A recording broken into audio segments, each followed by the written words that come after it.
नमस्कार दोस्तों। आइए आज स्टार्ट करते हैं अपना बाल विकास और शिक्षा शास्त्र का दूसरा वीडियो, जिसमें हम 31 से लेकर 60 तक क्वेश्चन कवर करेंगे। और इसमें बहुत इम्पोर्टेंट क्वेश्चन आपके आने वाले टीईटी एग्ज़ाम के लिए दिया गया है। तो आइए स्टार्ट करते हैं बिना किसी देरी के। अपना पहला क्वेश्चन, अधिगम के पठार यानी प्लेटिव इन लर्निंग को दूर करने का सबसे उपयुक्त उपाय क्या है? तो इसका सही आंसर हो जाएगा ऑप्शन सी, शिक्षण विधियों में बदलाव और नई प्रेरणा को प्रदान करना।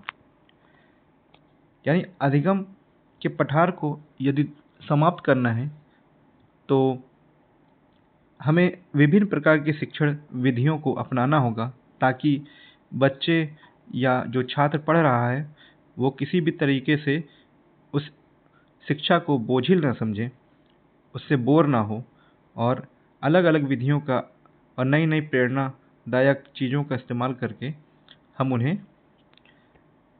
ज़्यादा बेहतर तरीके से और आनंदमय तरीके से बच्चों को शिक्षा में रुचि दे सकते हैं। आइए देखते हैं अपना अगला प्रश्न, शिक्षण यानी टीचिंग का मुख्य उद्देश्य क्या होना चाहिए? तो इन ऑप्शन में से आप बताएं कि टीचिंग का मुख्य उद्देश्य क्या होना चाहिए। तो इसका आंसर है कि विद्यार्थियों के व्यवहार में वांछित परिवर्तन लाना। यानी अगर कोई बच्चा पढ़ रहा है, शिक्षा ग्रहण कर रहा है, तो उसके अंदर कुछ सकारात्मक बदलाव होना चाहिए, कुछ उद्देश्यपूर्ण बदलाव होना चाहिए और कुछ कौशल भी विकसित होना चाहिए, ताकि एक अनपढ़ या एक पढ़े लिखे में कुछ अंतर महसूस हो। तो इसका सही आंसर हो जाएगा ऑप्शन ए, विद्यार्थी के व्यवहार में वांछित परिवर्तन लाना। आइए देखते हैं अपना अगला प्रश्न, एक प्रभावी संप्रेषण यानी कम्युनिकेशन के लिए कक्षा में क्या आवश्यक है? तो जैसा कि हम देख रहे हैं कि ऑप्शन बी में शिक्षक और छात्र के बीच उचित माध्यम और फीडबैक यानी प्रतिक्रिया। कम्युनिकेशन यदि छात्र और शिक्षक के बीच में हो रही है तो उसके लिए क्या आवश्यक है कि दोनों एक दूसरे को प्रतिक्रिया दें। यदि कोई सवाल छात्र से पूछा जाए तो वो उसका सही तरीके से अर्थपूर्ण उत्तर दे, और यदि छात्र अपने टीचर को यानी अपने शिक्षक को बता रहा है तो टीचर उनके फीडबैक को ग्रहण करे और फिर जो सुधार हो उसे बच्चे को समझाए। यही एक शिक्षक और एक छात्र के बीच में उचित कम्युनिकेशन का माध्यम है। संप्रेषण एक दो तरफा प्रक्रिया है। इनमें विचारों के आदान प्रदान के साथ साथ छात्रों का फीडबैक मिलना भी आवश्यक है। आइए देखते हैं अपना अगला प्रश्न, बुनियादी शिक्षण कौशल यानी बेसिक टीचिंग स्किल में कौन सा कौशल शामिल नहीं है? तो इनमें शामिल नहीं है तो जैसा कि हम जानते हैं कि इंट्रोडक्शन स्किल यानी प्रस्तावना कौशल ये शामिल है, श्यामपट्ट कौशल ये शामिल है, प्रश्न पूछने का कौशल ये भी शामिल है। तो इनमें से क्या शामिल नहीं है? तो यदि हम देखें तो बच्चों को डांटने का कौशल, ऐसा कोई कौशल जो है बेसिक टीचिंग स्किल में नहीं बताया जाता कि बच्चों को डांट फटकार या मारपीट कर उन्हें पढ़ाया जाए। तो इसलिए इसमें व्याख्या भी अगर आप देखें तो व्याख्या भी दी गई है। व्याख्या में बताया गया है कि डांटना कोई शिक्षण कौशल नहीं है, प्रस्तावना, श्यामपट्ट, पुनर्बलन और प्रश्न पूछना मुख्य बुनियादी शिक्षण कौशल है। आइए देखते हैं अपना अगला प्रश्न, समावेशी शिक्षा यानी इंक्लूसिव एजुकेशन के अनुसार शैक्षिक समावेशन का अर्थ क्या है? तो अगर इसमें हम देखें तो शैक्षिक समावेशन में सभी जाति, धर्म, लिंग या शारीरिक अक्षमता के भेदभाव के बिना सभी को एक ही छत के नीचे शिक्षा देना, यही इंक्लूसिव एजुकेशन का उद्देश्य है। यानी बिना किसी जात पात या धर्म या लिंग या शारीरिक अक्षमता के भेदभाव के सभी को समान शिक्षा, समान अवसर प्रदान करना ही समावेशी शिक्षा का लक्ष्य है। ठीक है, आइए देखते हैं अपना अगला प्रश्न। दृष्टिबाधित यानी विजुअली इम्पेयर्ड छात्रों के समावेशन के लिए कौन सी शिक्षण सामग्री सबसे उपयुक्त है?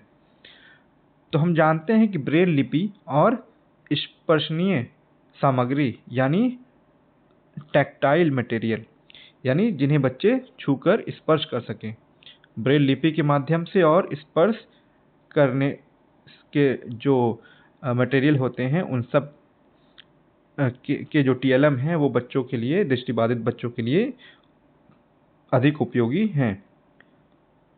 दृष्टिबाधित बच्चे अपनी स्पर्श इंद्रियों और उपयोग करके सीखते हैं, इसीलिए ब्रेल किताबें और 3D मॉडल यानी छूकर महसूस करने वाले मॉडल आवश्यक हैं उनकी शिक्षा के लिए। आइए देखते हैं फ्रेंड्स अपना अगला सवाल।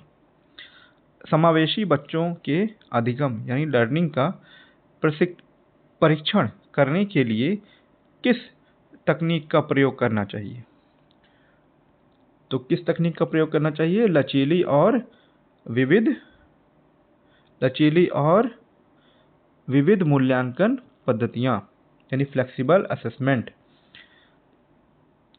समावेशी कक्षा में हर बच्चे की आवश्यकता अलग अलग होती है, इसीलिए मूल्यांकन के तरीके भी अलग अलग होने चाहिए, जैसे मौखिक, लिखित, प्रैक्टिकल, सभी प्रकार के लचीले, मतलब जिन बच्चों के हिसाब से जो उपयुक्त विधि हो वे हमें अपनानी पड़ेगी। यदि कोई बच्चा लिखने में कमज़ोर है तो उसे मौखिक मूल्यांकन करके हम आकलन करेंगे उसका कि उसने सही तरीके से जो हमने दिया वो ग्रहण किया या नहीं। इसी प्रकार अन्य बच्चों के हिसाब से अन्य जो तरीका है वो इस्तेमाल करेंगे। आइए देखते हैं फ्रेंड्स अपना अगला प्रश्न। निर्देशन और परामर्श यानी गाइडेंस एंड काउंसलिंग का मुख्य उद्देश्य समावेशी शिक्षा में क्या है? ये सभी प्रश्न मुख्यतः समावेशी शिक्षा से लिए गए हैं, जो कि आपके एग्ज़ाम में बहुत इम्पॉर्टेंट पार्ट है और उसमें से करीब 3 से 4 सवाल टीईटी एग्ज़ाम में हर बार पूछे जाते हैं, इस बार भी पूछे जाएंगे समावेशी शिक्षा से। ये उसका बहुत इम्पॉर्टेंट पार्ट है, इसलिए इसे अच्छे से आप लोग रिवाइज करके जाएं ताकि कोई भी प्रश्न ना छूटे और एक कॉन्सेप्ट बिल्डिंग करके जाएं। ठीक है, आइए देखते हैं इसका आंसर। तो निर्देशन और परामर्श का मुख्य उद्देश्य समावेशी शिक्षा में क्या है? तो इसका उद्देश्य है छात्र को अपनी समस्याओं को समझने और स्वयं निर्णय लेने में सक्षम बनाना, यानी गाइडेंस हम देंगे ताकि वो बच्चा खुद से निर्णय ले सके कि कौन सी चीज़ सही है, कौन सी चीज़ गलत है। परामर्श का उद्देश्य बच्चों को सशक्त बनाना है ताकि वह अपनी शैक्षिक, व्यक्तिगत और सामाजिक समस्याओं का समाधान खुद कर सकें। आइए देखते हैं अपना अगला प्रश्न।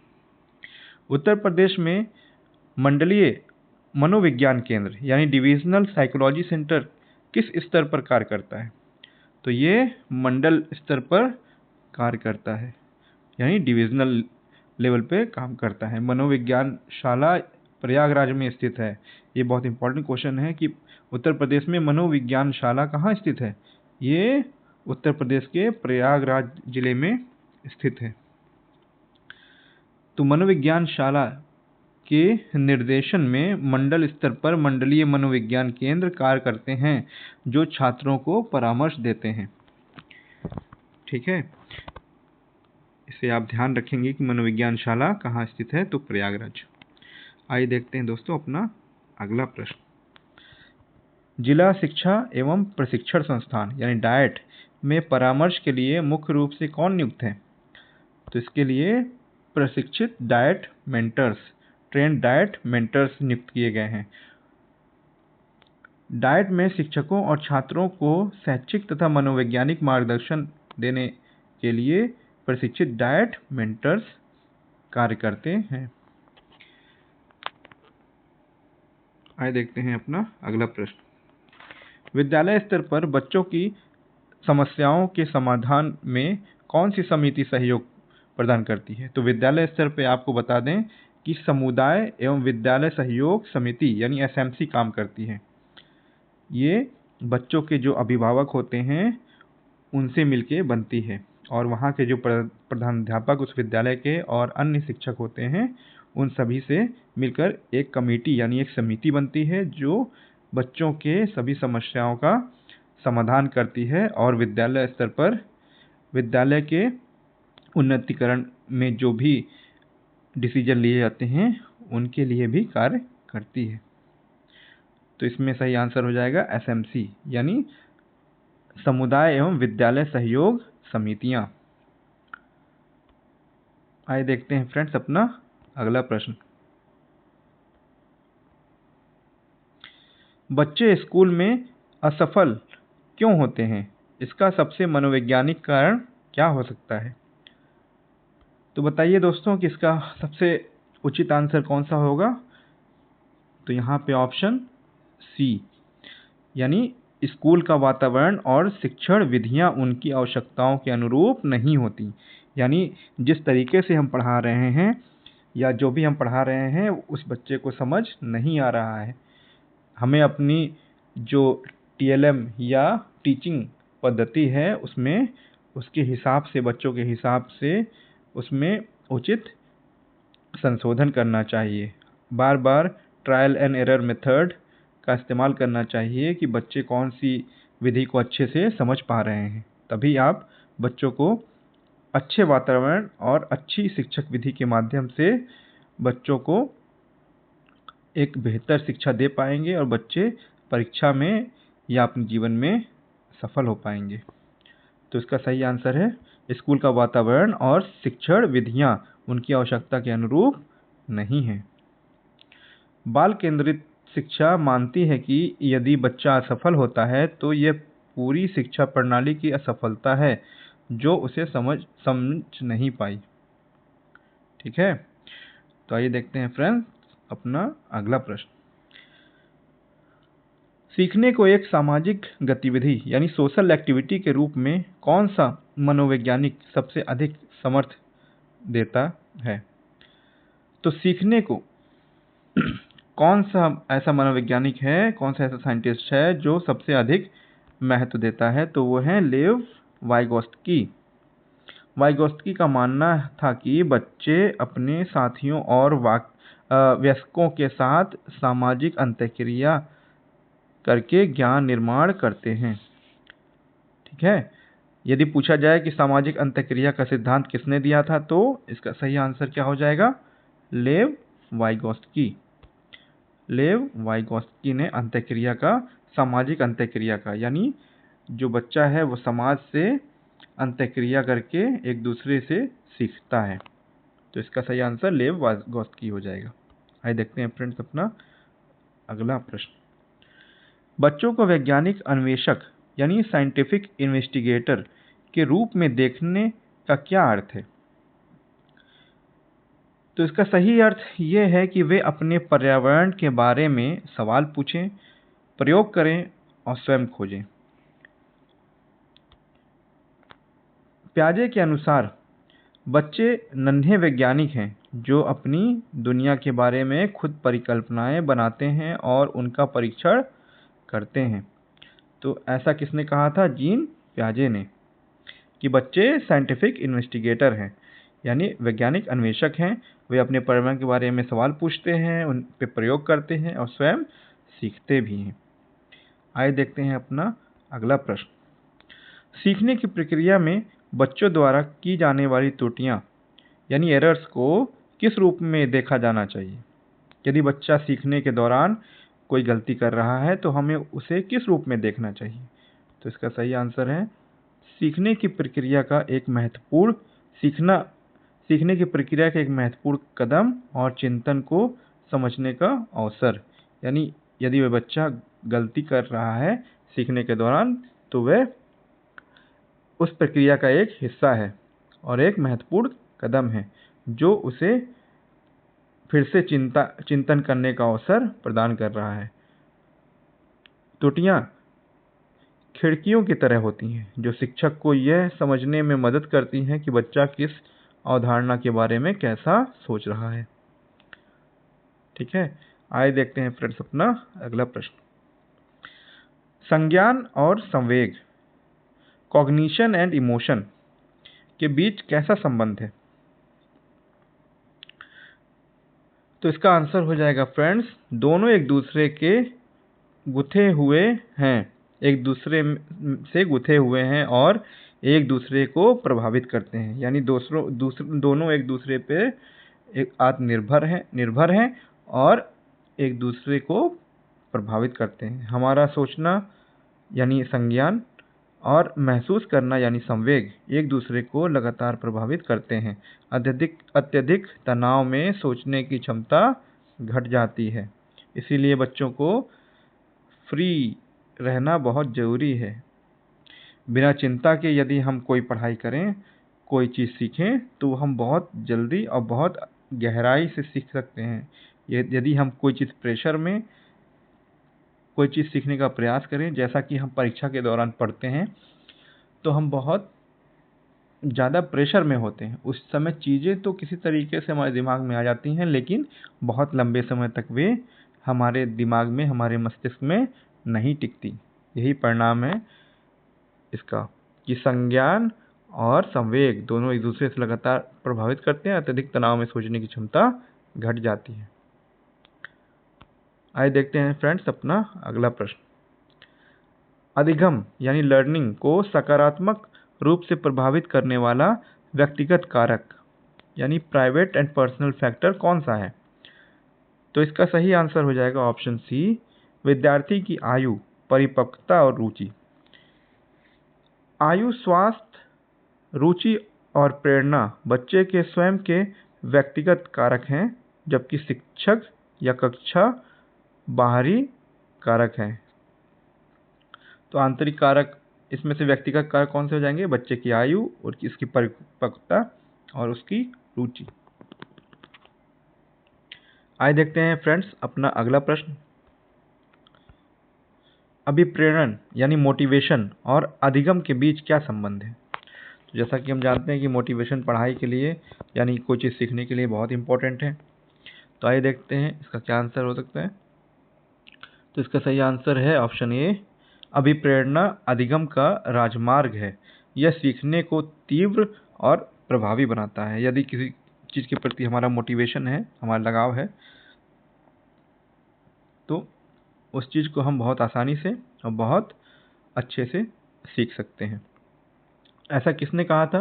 B.F. स्किनर ने अभिप्रेरणा को अधिगम का सर्वोत्कृष्ट राजमार्ग कहा, क्योंकि प्रेरित बच्चा जल्दी और बेहतर सीखता है। तो किसने कहा था? B.F. स्किनर ने।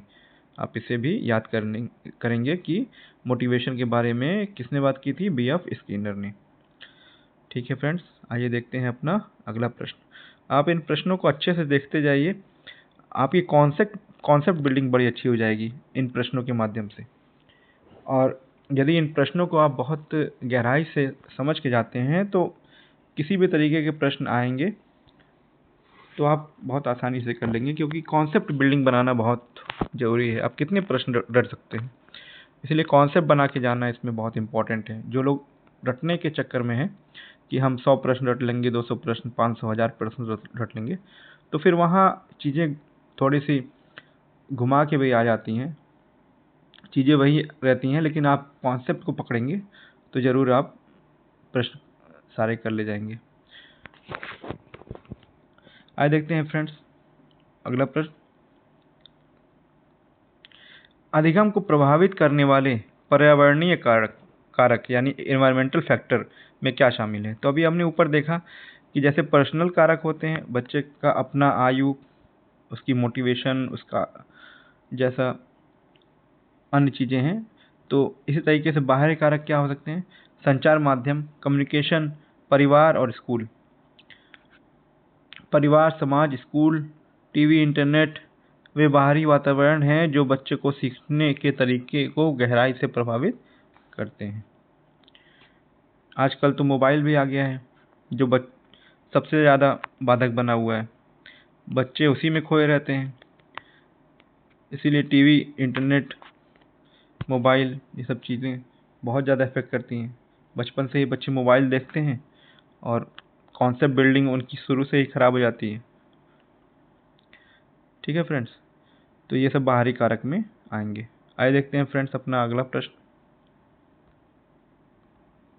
थॉर्नडाइक का तत्परता का नियम, लॉ ऑफ रेडनेस, कक्षा में कैसे लागू होता है? तो थॉर्नडाइक का एक नियम है तत्परता का नियम। ये इंपॉर्टेंट है, याद कर लेंगे किसने तत्परता का नियम दिया था? थॉर्नडाइक ने। तो इसका सही आंसर हो जाएगा, कोई भी नया विषय पढ़ाने से पहले बच्चों को मानसिक रूप से तैयार और जिज्ञासु बनाएं। तत्परता का नियम यानी बच्चे उस चीज़ को सीखने के लिए तत्पर रहें। तत्परता का अर्थ है मानसिक रूप से तैयार। यदि बच्चा सीखने के लिए तैयार है तो वह जल्दी सीखेगा और उसे संतोष मिलेगा।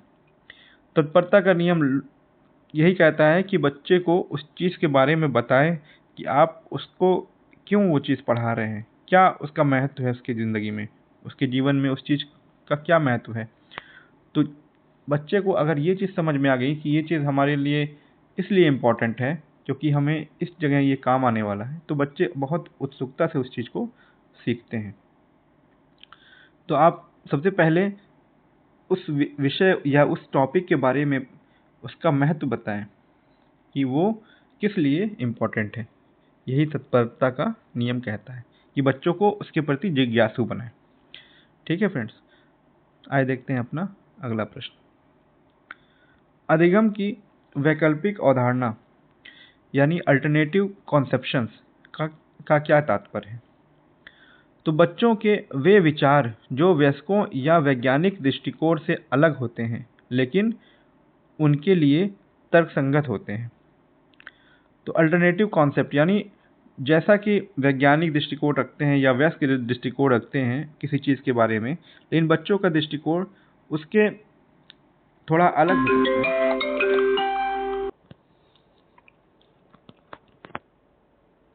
हाँ तो फ्रेंड्स, इसका आंसर क्या हो जाएगा? बच्चों के वे विचार जो वयस्कों या वैज्ञानिक दृष्टिकोण से अलग होते हैं लेकिन उनके लिए तर्कसंगत होते हैं। आइए देखते हैं अपना अगला प्रश्न। श्रवण बाधित यानी हियरिंग इम्पेयर्ड बच्चों की समावेशी शिक्षा के लिए क्या जरूरी है? तो उनके लिए क्या जरूरी है? जिन बच्चों को सुनने में कठिनाई होती है उनके लिए क्या जरूरी है?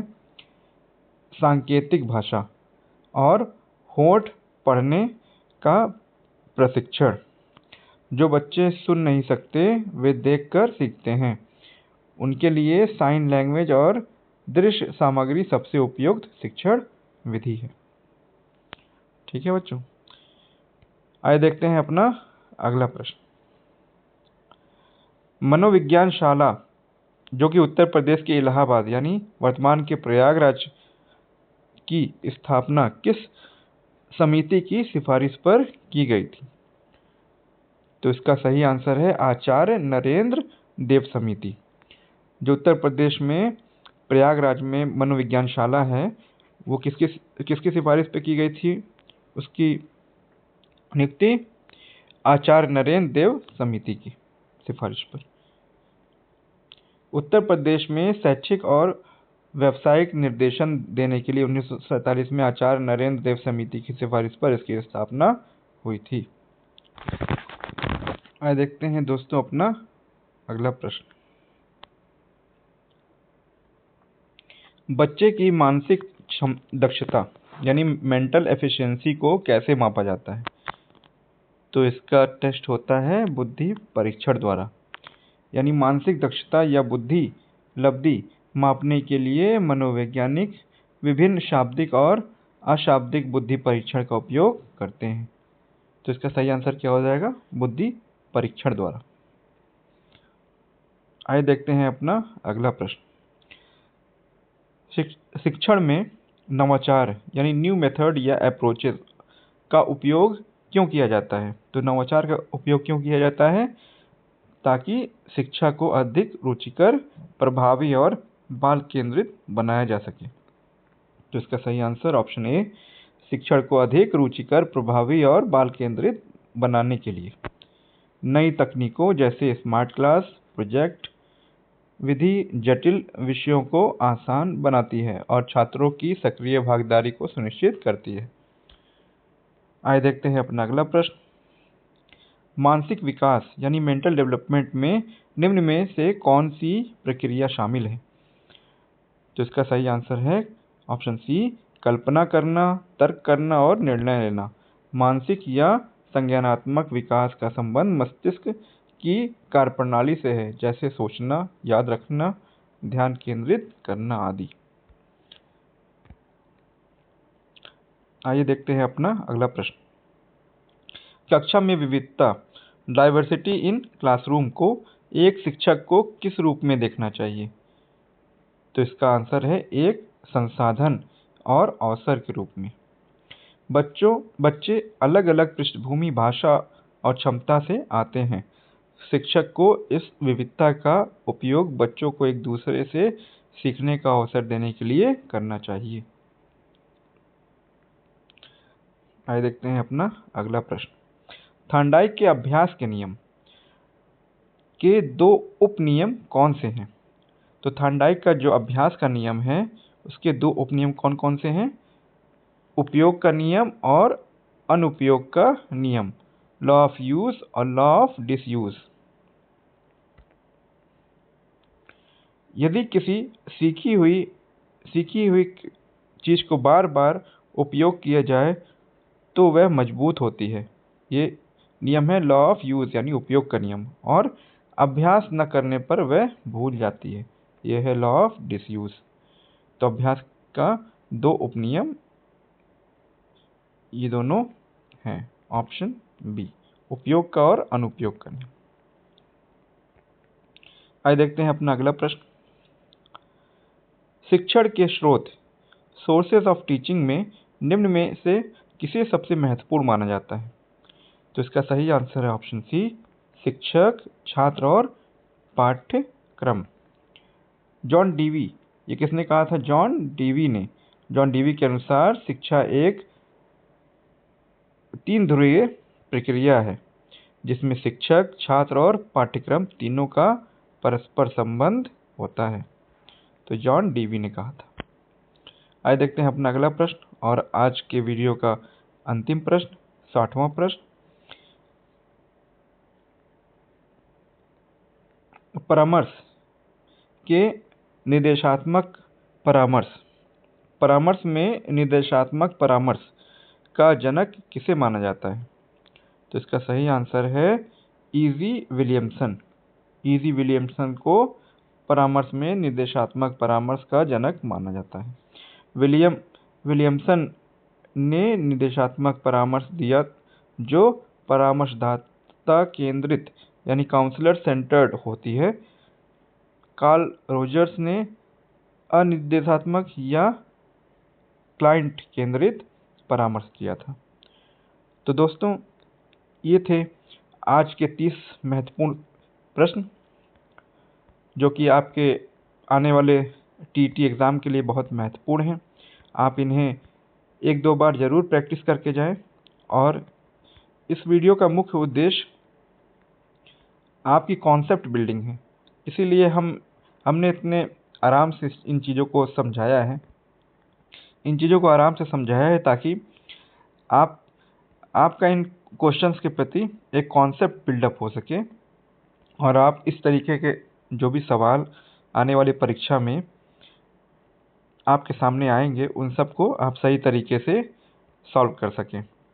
आपकी कॉन्सेप्ट बिल्डिंग अगर मजबूत होगी तो आप चीज़ों को बहुत आसानी से देख सकते हैं। तो ये थे इस वीडियो के 30 महत्वपूर्ण सवाल। फिर मिलेंगे नेक्स्ट वीडियो में। Thank you.